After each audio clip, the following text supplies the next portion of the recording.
Welcome back to the channel. In this video I'll be going over the replacement of the electric cooling fan motors on my 2014 Chevrolet Caprice PPV or police patrol vehicle. Now this should apply to any model year of the Caprice PPV, the 2011 to 2017. And I ended up doing this because I found that one of my electric cooling fans was just not even working. The one over on the passenger side, and the driver's side one basically was carrying the load for the system. And the fact that these don't work might actually cause a problem on the control module, which I found some slight burning of one of the connectors on it. So I cleaned that up, and it's important to make sure that both fans are working properly. And there is a bulletin or a special coverage adjustment, or a TSB if you might call it. It's not a recall, but it was an extension basically of coverage for these particular electric fan motors on the Caprice.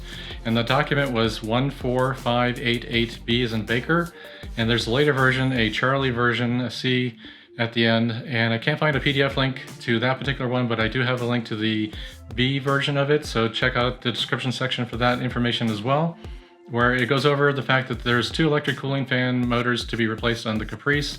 Again, the document is a little bit dated, so it only goes up to 15 or 16, but basically the same electric cooling fan motors are used on all model years of the 11 to 17 versions of the Caprice.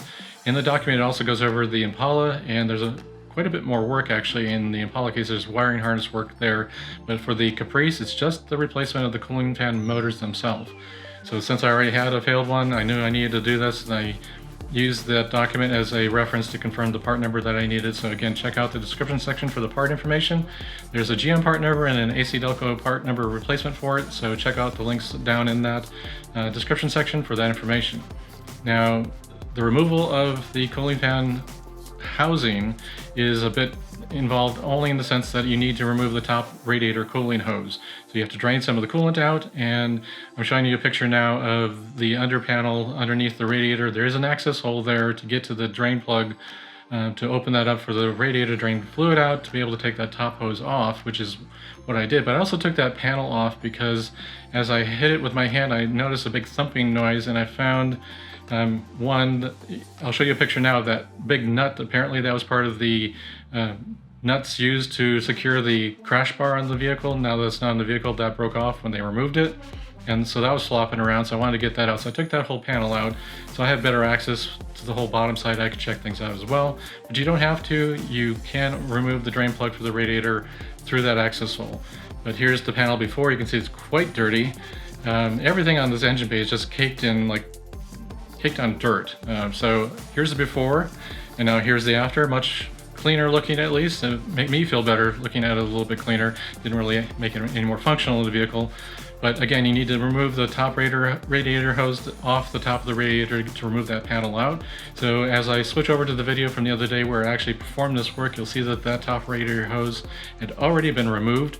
So that's what I had done to gain access to allow me to bring that whole assembly out. According to the service manual, you do have to move that hose off the top of the radiator. And there's probably one other hose. I probably should have taken off the little hose that runs from the filler neck over to the engine. It got in the way a little bit, but I was able to get out the assembly without having that removed, but it was a little tight at certain points. So let's switch over to that video now, and then at the end I'll come back and with a summary. And hopefully, again, if you like the information in this video and found it informative, make sure you hit that like button and subscribe to the channel if you haven't already, and hit that bell notification to be notified when I upload new videos like this to the channel. So let's get into the work that I did the other day. We've removed the 2 bolts on the top. I've disengaged the plastic clip here, also the connector up here. It looks like there was some less than stellar connectivity. Previously pulled this off. I adjusted the connector to be tighter because it looked like it got heated at some point. And I've got these hoses out of the way, so, or at least sort of out of the way. And the service manual states that you need to disengage the upper radiator hose, which I've drained enough fluid to get it to where I can disconnect the upper hose.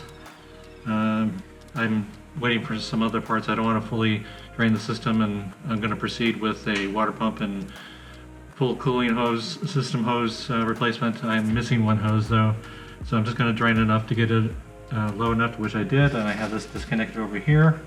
Remove the belt and everything and make sure I didn't splash on it. So I'm going to attempt to lift this up and out because we have this particular upper hose nipple from the radiator we have to clear. So actually I'm going to bring this in. I'll hopefully have it clear all the way across. I'll leave this connected, and I've got the cap loosely on there now. And hopefully we should be able to pull this out without too much headache. Now let's see how it goes. There's just a couple inserts, tabs that go into some inserts at the base here, so hopefully we can get this out, because when I attempted this before without removing the radiator hose, it would kind of tilt, but it just wouldn't come out, so following the instructions this time.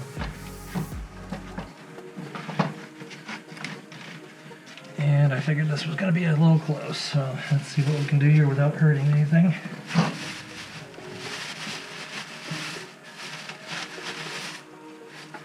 There's a bracket for the AC stuff, so I don't want to get too aggressive here.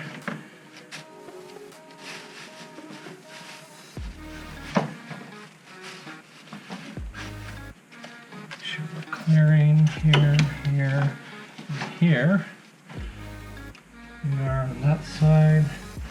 It's the AC hose. It's a little less cooperative here. Okay, there we go. So let's try to get this hose off to the side.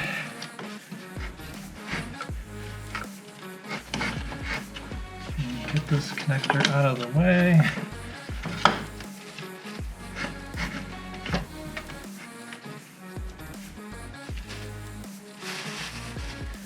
Alright, I'm grabbing the housing here.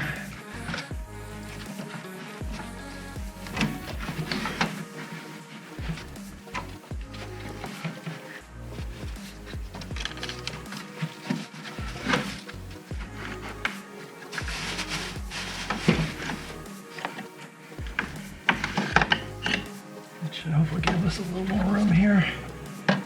And we're out. Now that we have this out, I'm going to demonstrate what I was at least initially seeing here, feeling, is this particular fan motor has got an extreme amount of slop in it. And I've never actually seen this particular one run. I know I've seen this one run. This has never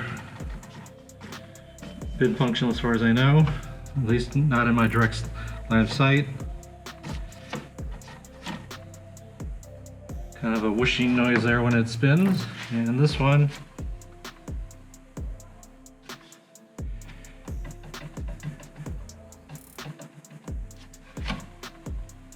see, it'll be pulling air through, so it'll be running this way. A little bit of noise there. So the service bulletin basically states you're supposed to replace the two electric motors here. They're both the same motors. So you got to remove these clamps here, or electrical connectors, and that should then free up the motor itself. And then there's some mount screws, and then I believe there are some left-handed threads for the fan mounting itself. So we'll have to take care of that to remove the fan blades and then swap out the motors. Sorry about the background noise, but I'm going to remove these two fan blades. They are different. There's different blade counts on each, and again, this is the one that's on the passenger side with the left-hand drive car that we have here, and it doesn't appear to be loose as far as the nut, but let me check. Nope. So that looseness is in the motor itself. So let's see if we can get that undone. Okay, that's loosened. And this one, it feels okay, but a little bit of noise when you spin it. Alright. So that's 7mm socket. And I mentioned before it looked like left-hand threads, or at least I thought I had read that, but nope, they're right-hand threads. So that nut, that nut.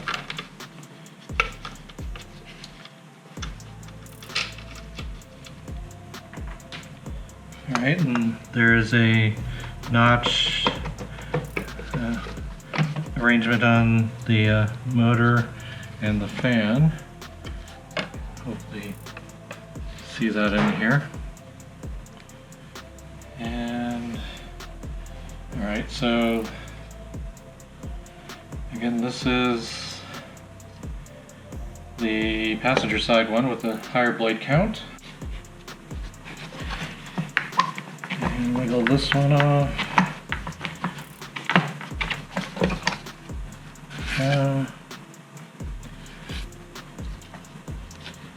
Alright, those two are off. So let's remove the electrical connector.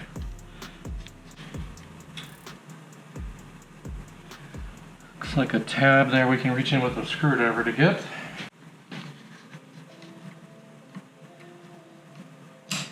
Yep.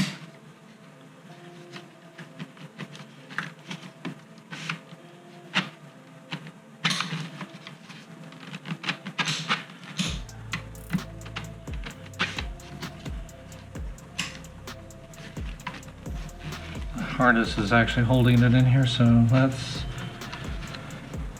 do that again. There we go. And let's do the same for this one.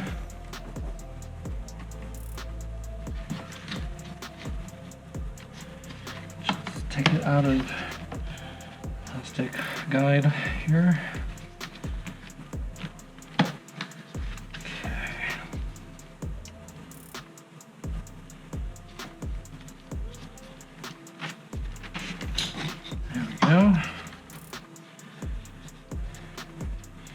And to get this one off, looks like we're going to have to loosen this control module and move it out of the way to get it full access to it. And the bolts are on the other side. Alright, let's remove the control module first. Get that out of the way.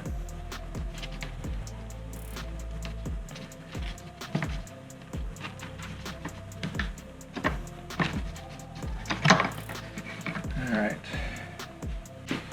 Looks like 10s.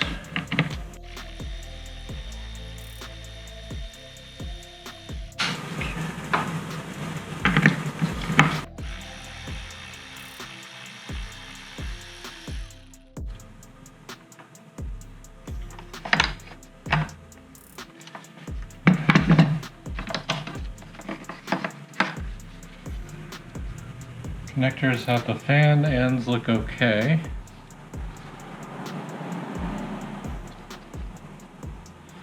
And the connectors on the control module itself look okay. But I will clean them up because there is a little bit of debris from when that connector got hot. Alright, let's flip this over and loosen these. Looks like Phillips screws.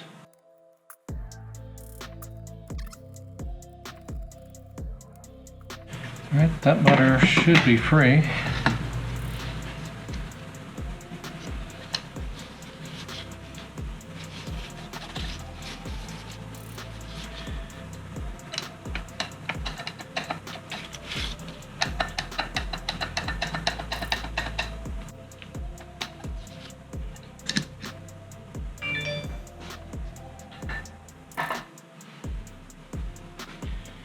We'll keep track of which side they come out of so we can make sure that they are truly identical, but the parts chart listed them both as the same electric motors, as did the technical service bulletin said 2 of the same motor need to be used.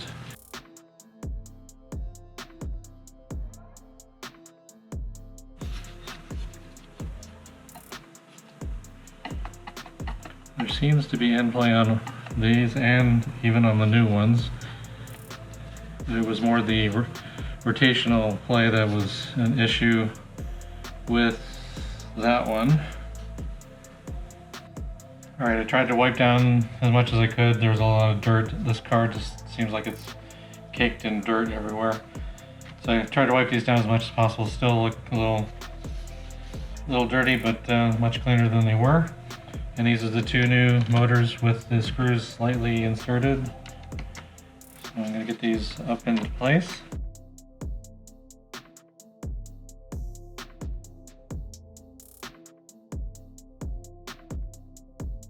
Alright, those are in place.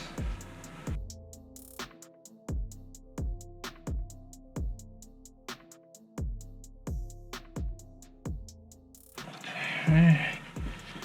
Oh yeah, much better. No rocking. No rocking. Alright, we have the two fans motors installed with the fan blades on, and I've got the nuts tight here, as well as the screws that mount the motors to the shroud here.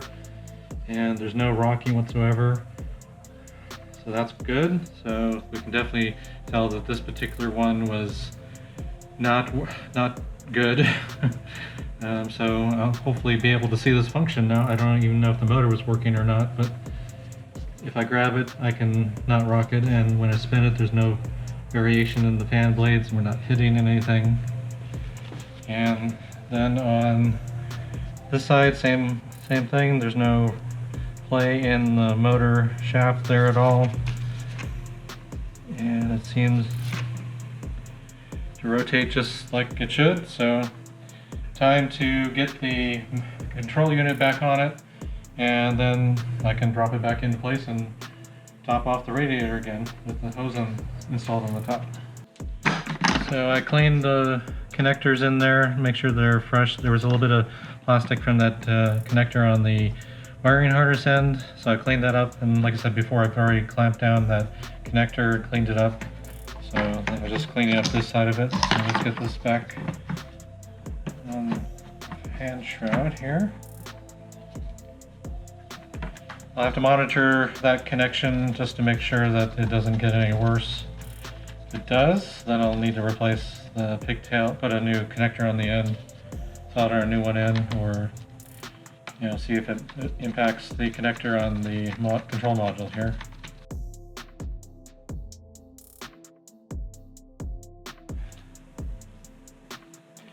Alright, we have the screws for the two fan motors torqued down by hand. The fan blades are on and torqued down. We tested the rotational ability of both of the fan blades and the lack of slop in the fan motors. Got the control module back in, cleaned the connector on the end, got the two wiring connectors from the control modules of the fans in place and snapped into their guides. So this is basically ready to go back into the vehicle. So if we go over there, it's kind of just the reverse of what we've done already, so I'm not necessarily going to film that. But you drop it in from the top, get these three tabs from the bottom side of it. There's a corresponding section on the bottom of the radiator area, close to the bottom of the radiator. Those fit into, and then the top tips in, and there's that plastic snap that this goes over, and then the two bolts on the top. And then connect the wiring harness connector from the vehicle end. And then put the top radiator hose back on and fill the system back up. I'm running a test right now of a percentage of speed request using my Autel scanner, and I've got both fans running now, where I didn't have that before.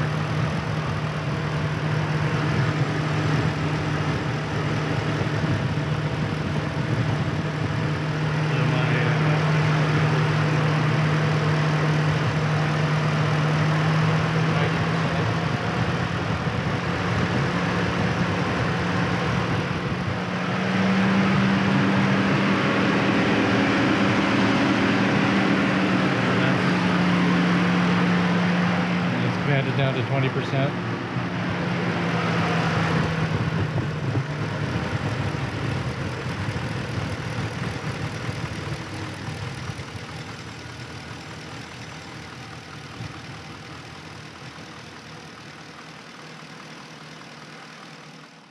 Well, that wasn't all that difficult to get them replaced.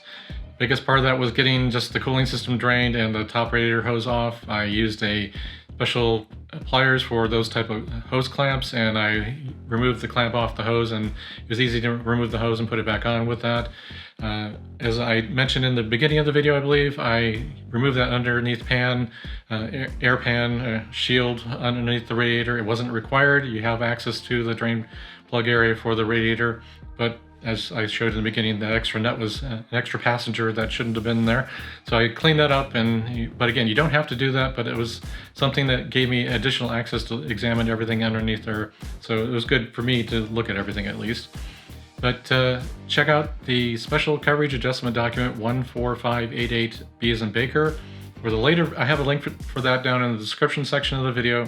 There is a 14588C as in Charlie version of that. I don't have a PDF document link, but basically it's outlining this procedure, and it says for the Caprice PPV, the 2 electric fans are replaced, and for the Impala police vehicle, it has a lot more wiring going on. So if you happen to be viewing this and you have an Impala PPV, you might want to check that out as well. But in my case, it was just 2 electric fan motors. They were both about $55. And again, that part information is down in the description section. And some affiliate links are down there. So if you want to try to help out the channel, use those to purchase your items, or check out Black Box My Car or Amazon affiliate links down there. And anything you purchase through those links will help contribute money to the channel at no additional cost to you. So again, if you found this information to be helpful, make sure you hit that like button and subscribe to the channel if you haven't already.